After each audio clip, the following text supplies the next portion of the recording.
I would like to call the Apache Junction Water District meeting of May 16th, 2023 to order and request all cell phones to be set on the silence mode. Roll call? Chairperson Wilson, Here. Vice Chairperson Schroeder, Here. Board Member Cross, Here.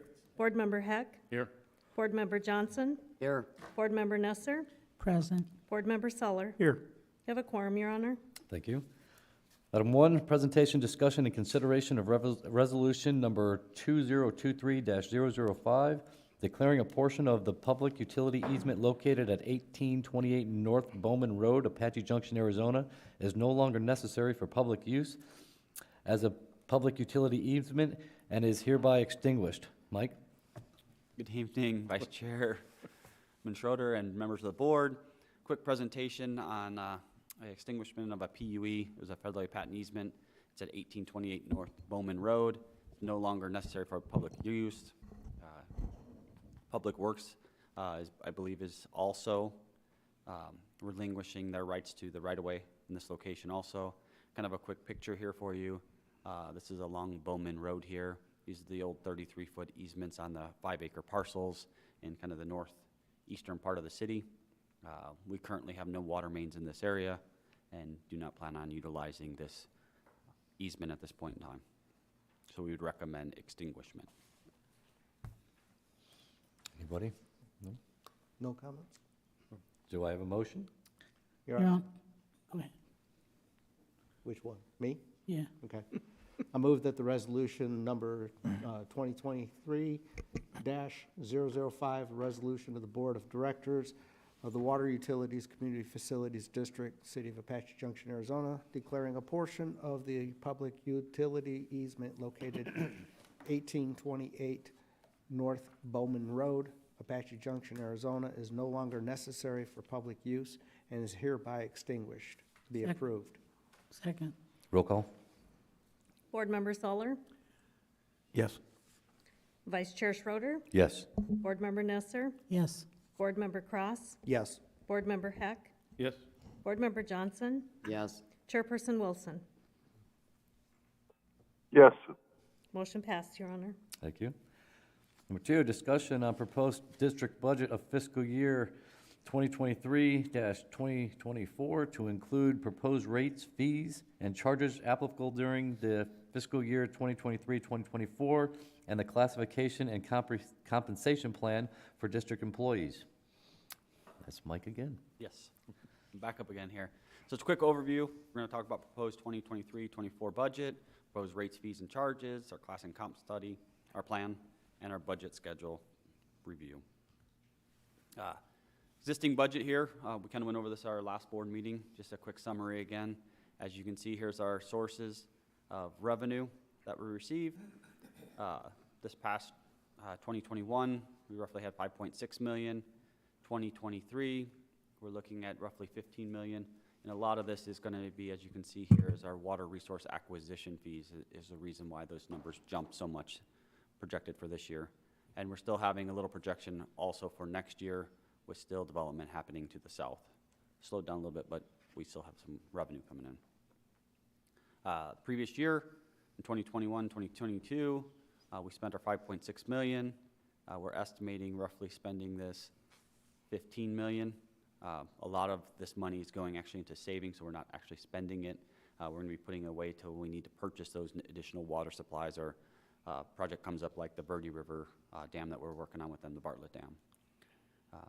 So move on to our proposed budget for 2023-24. Now we're proposing $11 million budget. And then here's our revenues that we have coming in. So slight increase in our charges of general services or operations, but again, it's additional supplies from grants, our system connection fees, and then our water resource acquisition fees, reaching that $11 million that we'd propose for revenue. We'd have our expenditures, spending on some large projects that I'll talk about here shortly, but a total expenditure budget of $11 million, so we have a balanced budget here. We do have to take a little out of our reserves to fund a couple of our projects, but in the end, it'd be $0. Do you have any questions on the summary so far? No? Mr. Yep. Vice Chair? Peter? Yeah, Mike, just real quick on the water resource acquisition. So what's projected for this year, the 8.5 million, and then for next year, the 2.5 million? The 8.5 million right now, you have not spent all that.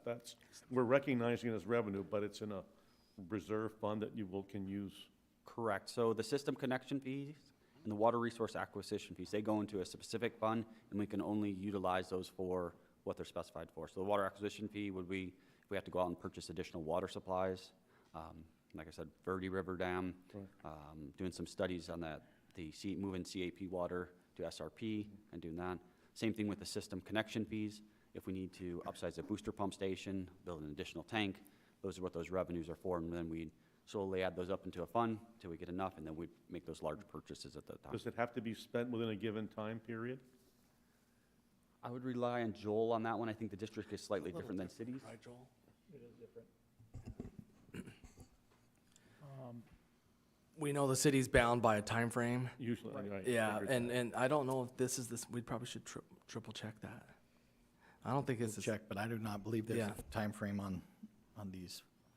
There is connection not, fees. Yeah. no. Yeah. So you're good. Okay, thanks. And we're actually spending some of that, the water resource acquisition fee. We purchased that NIA water. We'll show it in a slide later here, but we purchased it over 5 years. So balancing out, it's like roughly $300,000 a year that we spend on it. So we use those fees to purchase that additional water supplies And that comes out of that fund, okay. at that bucket. All Yep. right, good, yeah. Anyone else? So here's the major projects we had. We approved a bi-directional line to purchase materials this fiscal year. We're looking for an additional $750,000 to install it in next fiscal year. We are also implementing our utility billing software for $100,000, and then working on our pilot study for an advanced water treatment for $500,000 next year.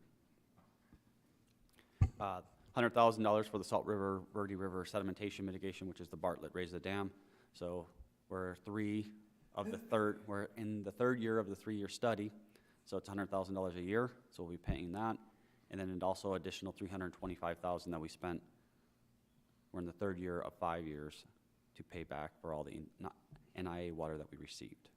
So the NIA water, non-union agricultural water, we had to pay all the back capital charges on it since it was formed back in 1984-ish. So over the past 30 years, we had to pay all those capital fees. That's what the roughly $3 million was, or $1.5 million, sorry, that we would pay to them for the purchase of that water. That's how they divvied up the prices for that.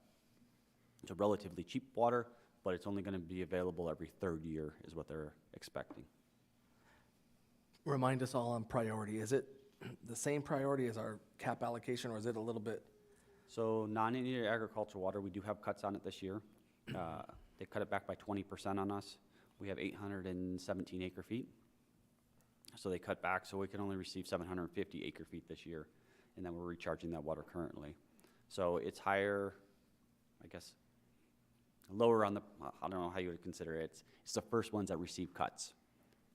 Our municipal M&I don't receive cuts, or at least Indian Water does not receive cuts at this point in time, according to the drought contingency plan that we have with Colorado River. Okay. So that's why the water is a little cheaper than what we're looking at purchasing if we go out and buy additional supplies from another lease or something else that we're working on. Okay. Again, here's our CAP water charges. Just want to show you guys the price of water is not going down. It keeps going up each year. Our capital charge is roughly $64 an acre foot. And this is what I was talking about. We had to pay all these every year for that 817 acre feet of non-Indian agricultural water that we received. So these were all the capital charges all the way back to the 1980s that we had to catch up with and pay for. The operation portion here is the water we actually receive each year. Obviously, they shut down the Navajo generation station roughly in about 2000, right in this area, which used to supplement power supply for the CAP. They're the largest user on that. So they got rid of the coal plant, and so they went on the open market to purchase additional power supplies. So as you can see, since then, the power and cost for delivering water to us has went up. Again, we're just trying to balance the revenues and expenditures, so that's why we're going to present to you tonight on what we'd like to change our rates to. in 2023, 2024. So we have two components to our rates. One is our base rate, which is no matter if you receive 0 water or you receive 50 gallons of water or 100,000 gallons of water, you still have to pay this fee monthly. This fee right here is for a 5/8 inch meter, which is our smallest, mostly for residential customers. Our current rate is $28.60. We're proposing a 5% increase to $30.03. The average across these 10 other cities is $24.78. So this really keeps our minimum operations going out there in the field. So to read the meters, to do the business that we do every day, that's what we need. The commodity charge, which actually produces our water, and they pay per 1,000 gallons, is more for chemicals and power and how we get that water to those people. So the more you use, the more you have to pay for that. So we're proposing a 5% increase to the base rate, no increase to the consumption, and no increase to the tiers at this point in time. So we currently have 3 tiers. Our lowest tier is our lifeline rate, we call it. It's $3.88, and then they slowly go up there for water conservation. But we're not recommending any changes to our tiers this year. If you live in the county, we're proposing a 5% increase to the base rate, and then a 5% increase to the consumption rate, and no changes to the tiers there also. So what does this actually mean? So as you can see here, if you're a customer using 7,500 gallons per month, you'd be charged $28.60 for the base rate. Your consumption for that amount was $34.70, plus taxes, you roughly have a $70 bill for water. Proposed rate increase with that $30.03, consumption rate would not change, plus your taxes would be $71.59, an increase of 2.2%, or roughly $1.58 to your water bill every month for these customers. If you live in a county area, slightly different. It's the same 5% increase to the base rate, but it's also a 5% rate increase to the consumption rate. So if you use 7,500 gallons currently, it'd be $80.53. Proposed rate would be $84.53, so roughly a $4 increase, or almost 5% increase for those that live in the county islands. How do those compare between the two? The city rate, if you use the same amount of water, would be $71.59, and a county rate would be $84.53. Any questions on our proposed rate changes at this point in time? No? Okay. Residential system connection fees. Currently, they're $6,994 for a single family. Proposing raising those by 8.5%. This is by the Consumer Price Index. So we go back and how much the cost of materials went up over the last year, and they provide a rate increase of 8.5%. So that's what we're proposing to go to $7,590. We did have some questions on this at the last board meeting, so I want to go a little more detail. Back in 2022, we did a study with Tischler Bice. So how do we come up with these numbers? It's just, we're not adding them all the time. We did this study. So one of the questions was, how do we compare to other cities for our system connection fees for water resources? As you can see here, our current one back in 2022 was roughly $11,000. After we did the study, they proposed raising that to $14,775, but that's including wastewater that we don't manage at this point in time. That's through a separate district. As you can see, a lot of these are growing communities. Buckeye here is very close to us, but they do not have a water resource acquisition fee currently. But if you guys have been reading in the newspaper, Buckeye's developments have been shut down because they don't have water resources. So I would imagine in the near future here, they're going to be having a water resource acquisition fee because they're going to have to go purchase additional water supplies. So that'll be coming, so their rates will be going up there. So what you're saying is they don't have one, you anticipate them I would anticipating having one because they have to get additional supply. to get water. Mike, Yeah, they actually get the water. would you anticipate them coming to us? No.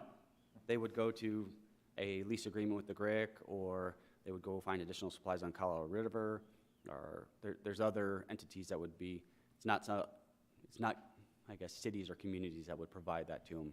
It would be, Right, but just recently, there was a situation with a shortage of water, and cities did. so this is a little different. So Rio Verde is small. This is for development, homes for subdivisions and stuff like that. So they have to get their 100-year assured water supply, and right now, they can't prove there's enough water underground to provide that. And how would that affect us? Doesn't really affect us at this point. So if they cut into, let's say you're saying like the Colorado River or something, now we get some of our water from the Colorado River. Right. Now, wouldn't that pie get cut up? They can't take anything away from us. Those are our allowance. They would have to go purchase it from somebody that has water rights to the Colorado River currently. We're fighting over that. Yeah. So that's, when we got our so we're all trying to, through the Native American folks, Gila River had water rights already through the cap. We purchased 1,000 acre feet. They're gonna be able to be in a good spot to sell their water rights to other cities and towns like this. And it's just getting more and more expensive, right, Mike? So roughly, I would say 2 or 3 years ago, Queen Creek, I don't know if you've seen the newspaper, they actually went out along the Colorado River and purchased a farm that had water rights to it, Colorado River water rights. So now they're working on wheeling that through the CAP canal to deliver it to Queen Creek. Those are the leases and water rights that you have to go out and purchase. We've been approached by several different entities along the Colorado River. They have effluent credits that they put back in the ground there, that we could take their CAP water rights and bring them here. So we're always constantly working to find those additional water supplies. Obviously, we have a lot of competition as water becomes scarce here in Arizona, so they keep going up in price. Again, these are, as you can see, a lot of growing cities, Goodyear, Gilbert. So we're not too far out. Ours was the most recent study done in 2022, and obviously the price of materials over the last couple of years have went up quite a bit. So that's kind of our number, but where does that number come from, right? How do we come up with it costs this much for those supplies? So we go through this whole calculation. They did a study for us, 45-page study through Tischler Weiss. So over the next 10 years, we're currently at 4,500 connections. Next 10 years, we're estimating we're going to be at 13,564 customers. And that's based on the new development to the south. So a lot of new services coming. So how do we pay for different things like that? So in the northern area, which is basically north of baseline, in our existing area, we have a lot of infill projects. So roughly about 2,500 additional accounts that we could grow in the north. We had Goldfield Estates come in, which is off Goldfield Road. We had Superstition Vistas, a smaller one that came in. We have some condominiums that are growing over there. So we have some little growth in our northern region, so roughly 2,500. But what does it take to get them water supplies? So they go through this whole calculation of, okay, a water treatment plant. When we built ours 7, 8 years ago, it was roughly $10 million project. To add 2 million gallons, we're estimating to be $12 million today. To drill additional wells to produce water for these guys, roughly $5 million a piece, so $10 million in wells. We have to add additional capacity to our pump stations, another $2 million. Capacity fee report, or with the study to tell us how much we need, was $24,000. Additional water lines to upsize them is $3 million. So in total, $34 million in improvements we need over the next 10 years. So the northern region, those 2,500 customers, at that roughly $10,000 impact fee or system connection fee, would be this $18 million for the growth to pay for. So they take that number right here, divide it by those number of customers we have coming in, and that's how we come up with that number to keep our level of service we have today. Is that that chart says it's for the,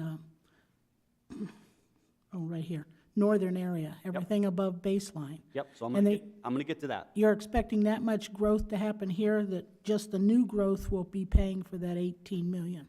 Hang on. Okay. So we have the southern area, right? We have 2 different fees currently. So we're estimating 11,000 customers would come into the south, which is our whole 4 square miles that we've been talking about. But the difference is they're paying for all the infrastructure currently. So our plant, our new water campus, the non-potable system, the 30-inch main is roughly $80 million. They're paying for all that infrastructure. So they don't have to pay those infrastructure costs. What they still have to pay is for vehicles, our facilities to operate, and our master plan to keep all of our system together working. So they should only pay a portion of that. They don't have to pay for the infrastructure portion of it, the booster pumps, the wells, the production, because they're already paying for it by themselves, the $80 million, and taking that risk. If their development slows down tomorrow, The district doesn't rely on the ratepayers to pay those costs we paid. It's really that developer still paying for all those on their own. So that's why they're only $509 system connection fee compared to the $7,000 we have for the other ones, because they're paying for all that infrastructure. Any questions on that? I'll stop there for a second, because I know that's a lot to take in and how we move it around. I can provide this study to you guys if you guys want to look into it in more detail. This was just a quick summary tonight so you guys understand that we worked through this process and we had to figure out what water mains and what production wells we need and what storage we need over the next 10, 20 years to figure out these fees that we come up with to start charging for growth. Okay. Water resource acquisition fee. Not proposing any changes to that. So that's that water fee we talked about earlier for additional water supplies. I would imagine over time, as the prices go up, we'll have to adjust this, but currently, we're not looking to change it in this year. Any questions on our rates or fees or anything like that at this point? Okay. Mr. Vice Chair?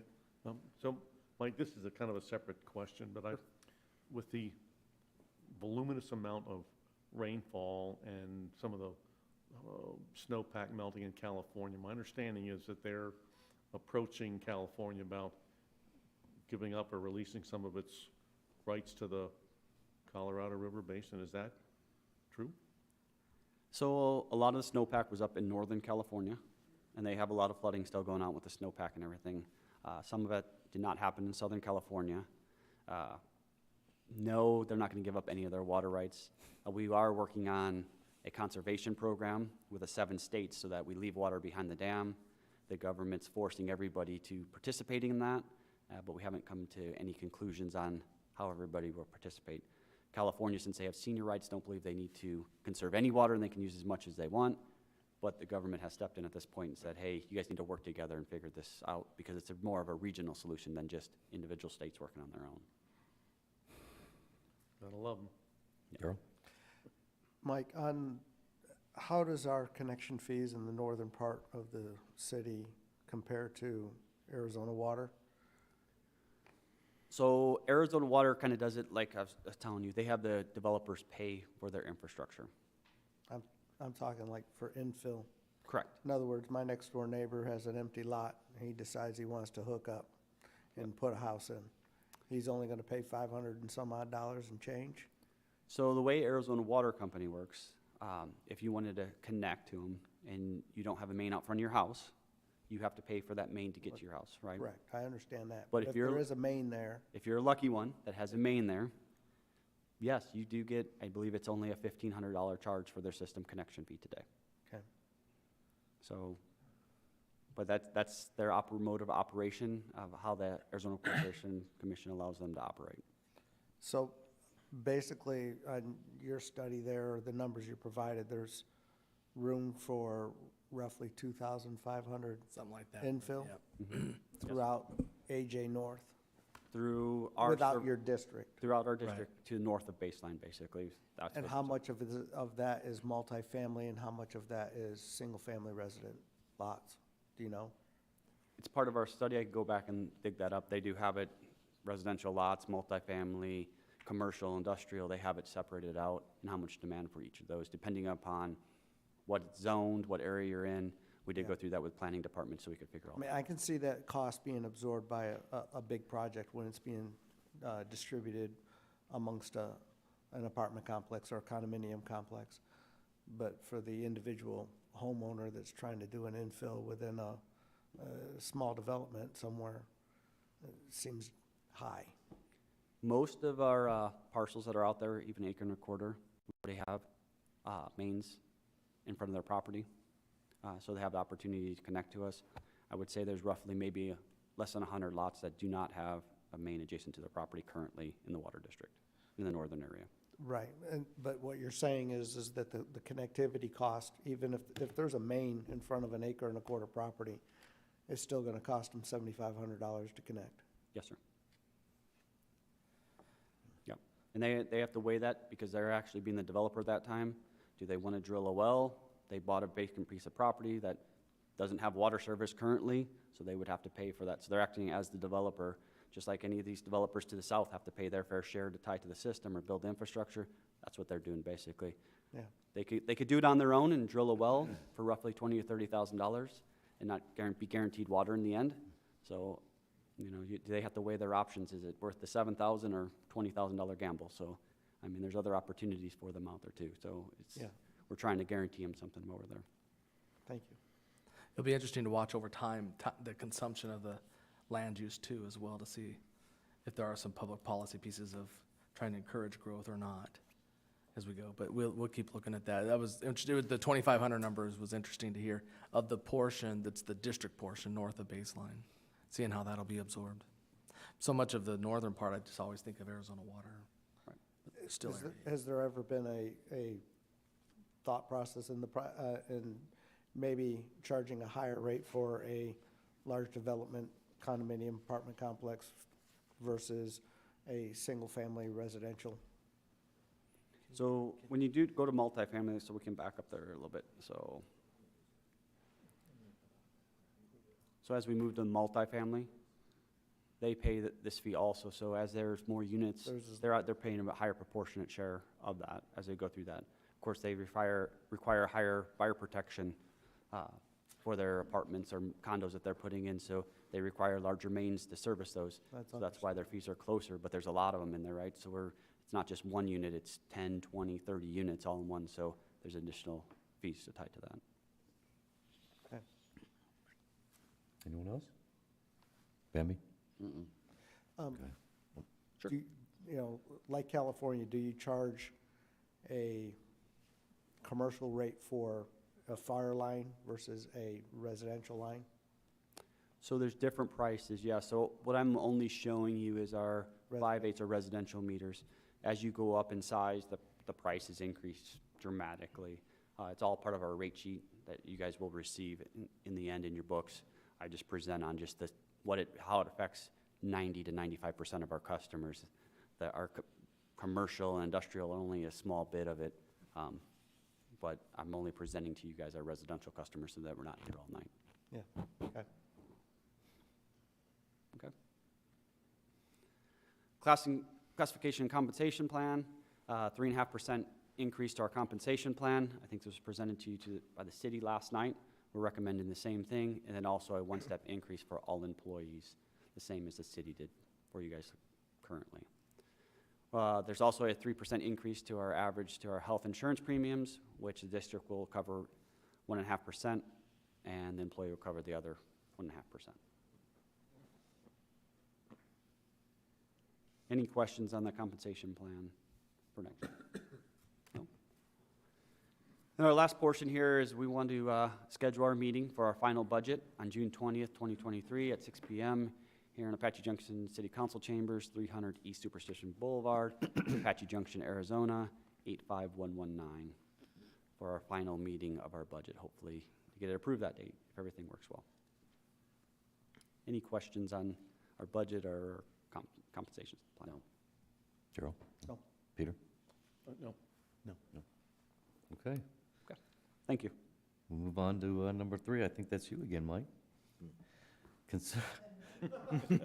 Consideration of resolution number 2023-001, declaring as a public record and adopting certain documents filed with the district city clerk entitled Apache Junction Water District Utilities Community Facilities District Classification and Compensation Plan for the fiscal year 2023 to 2024.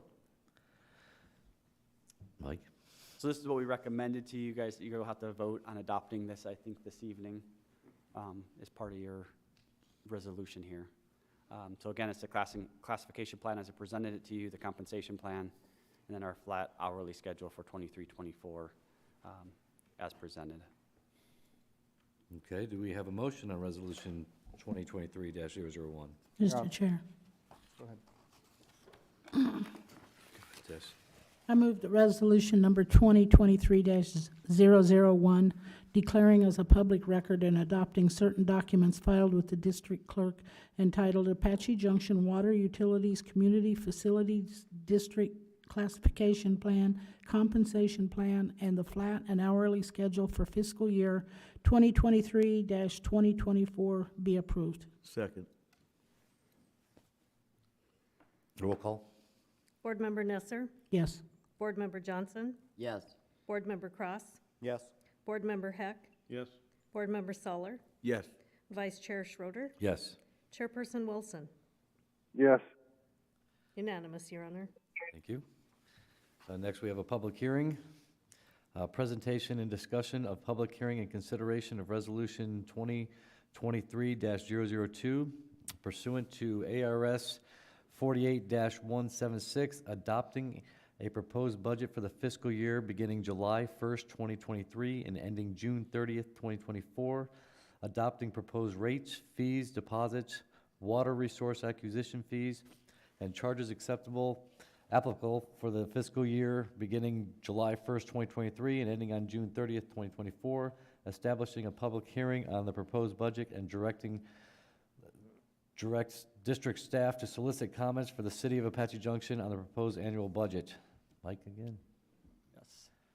So this is for consideration adopting our proposed budget, proposed rates, fees, deposits, water resource acquisition fees, and charges for fiscal year 2023-24, as presented earlier on our proposed rate increases. We'd like to establish a public hearing on the proposed 2023-2024 on June 20th, 2023, at 6 p.m. in the council chambers here at 300 East Superstition Boulevard in Apache Junction, Arizona, 85119. This is a public hearing. I'll open the public hearing. Anyone? No? I guess I'll close the public hearing. Do we have a motion for Resolution 2023-002? Mr. Vice Chair? Yes.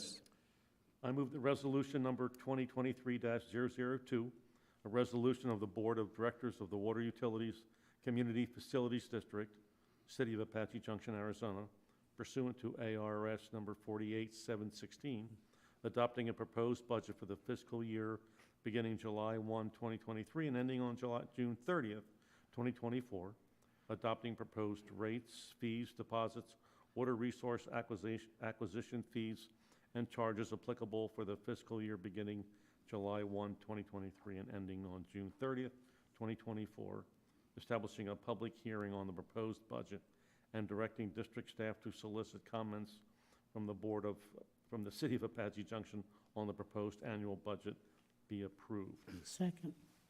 Roll call? So there's actually two parts to this motion. Oh. The one below. And. Now, I think I'd Thank make a you. change because I further move the public hearing for the final budget adoption be held on June 16th. I believe that's supposed to be June 20th. Yes, sir. So I'll have to make that change. So adoption be held on June 20th, 23 at 6 p.m. in the Apache Junction City Council Chambers, 300 East Superstition Boulevard, Apache Junction, Arizona. Second. Roll call? Board Member Cross? Yes. Board Member Nesser? Yes. Board Member Suller? Yes. Board Member Johnson? Yes. Vice Chair Schroeder? Yes. Board Member Heck? Yes. Chairperson Wilson? Yes. Motion passes, Your Honor. Thank you. District Manager's report? So for my report tonight, I'll turn it right back to Mike. We've had no rest for my, there's a question to come up about water conservation and water harvesting. I wanted Mike to do a presentation on that. Awesome. So our water conservation, we've been working with Arizona Water Company on One Water. You guys have seen some of that, so we're working towards that. We are also applying for grants for our radio reads out there in AMI system so that if somebody gets a leak, we can notify them. I think we've talked a little bit about that past. Brian has reached out about water harvesting. You guys may have some questions on that to see what we could do here in Apache Junction. There's no restrictions on water harvesting here as a city ordinance that I'm aware of yet. We'll work with Development Services to see if there's anything additional that they have out there or are concerned about. But it's up to the individual if they want to put gutters on their house and water harvest to water their lawn, or if they want to take their suds from their washing machine or from their sinks and save that water and water different things around their house. Again, it's a water conservation measure. Yes, we appreciate that, but it's not something that we go out and push to a lot of public, but it is open to them if they prefer to use that water to take advantage of it. Obviously, it would save them on their water bills and helps us save that Colorado River water that we're concerned about right now and as part of our water conservation. Vice Chair? Yes, sir. So can we direct our residents to a website or, pamphlets and information that shows them how to set up a water retention or a water harvesting, not water retention, because there's a lot of rules regarding that. But harvesting from roof runoff and whatnot, is there any literature out there that we can? I'm sure there's some. We can definitely look into that and provide that. We have a stand out front that has all kinds of water conservation things. We do get questions on our One Water with Arizona Water Company in the city. If somebody has a question, they can write in and ask that question, and we'll frequently send something back to them. If we need to find a link to send to them, some information, we'll definitely get back to them to give them some pointers on where to head to if they're looking at something like that for water conservation. Very good. Home Depot and Lowe's sell stuff for your gutters. It folds down and it pours the water into a vessel container, like a 55-gallon plastic drum, decorative, and you can save your water, and then there's a spot on the bottom that you can water whatever you want. Right. Both Home Depot and Lowe's have those online if somebody's really interested. One of the things I've learned over the years, because I harvest rainwater up north, is that the vessel that we collect the water into ideally needs to be black, so as that the sun doesn't turn your water green overnight. They sell these nice opaque vessels, but if the sun can penetrate it, the water turns quite quickly. And a lot of people up north have learned to, if they come cheap on a 1,000-gallon tank, to get the black paint out and coat it really good, and it makes a huge difference. And those, the last thing we need is somebody harvesting water and ignoring it and turning it into a cesspool for mosquitoes. So. I think we could learn something from some of our water haulers out here where they deliver it to people out in the county islands that we have around the city where a lot of their water tanks are in the ground, painted black, different colors to keep that sunlight out so they don't have growth in there. Yeah. Because there's really nothing treating the water once it leaves our potable water stand. We don't know where it goes and how long it's going to sit there before they consume it or take baths in it and stuff. So, Very good. Thank you. That's my report, Your Honor. Okay. I don't have any questions for you, but I think you need to update your vehicle registration. actually, that was Frank Frank Blanco's. He's Blanco. retired. He doesn't need to drive anymore. We're good. Was the DMV even open April 2020? Well, at least he cut the portion off on the license plate that blocked the word Arizona. That's true. Somebody stole the other license. Doesn't always plate. happen. What state is it? The district director's report. I have no Right. report tonight. Sorry. Okay. District treasurer's report. Was it? Okay, if there's no further discussion, I will adjourn the meeting.